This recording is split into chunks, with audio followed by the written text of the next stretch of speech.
மச்சான் டீ சாப்பிட போகலாம். இருடா ஒரு நிமிஷம் மச்சான், செம்மையாக இருக்கால.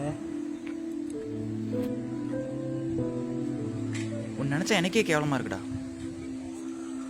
தப்பு பண்ணவனுக்கு உனக்கு என்னடா வித்தியாசம்? எல்லோரும் சோசியல் மீடியாவை தப்பாக என்னடா யூஸ் பண்ணுறோம்.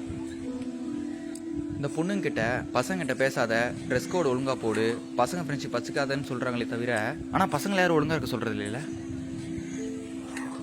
ஜஸ்டிஸ் ஃபார்னு இன்றைக்கி ஒரு ஸ்டோரி போடுவேன், அடுத்த வாரம் ஒரு ஸ்டோரி போடுவேன். இப்படியே போட்டு போட்டால் மட்டும் மாறிடுமா? நம்ம என்றைக்கு மாறுறோமோ அன்றைக்கி தான்டா அதெல்லாம் மாறும்.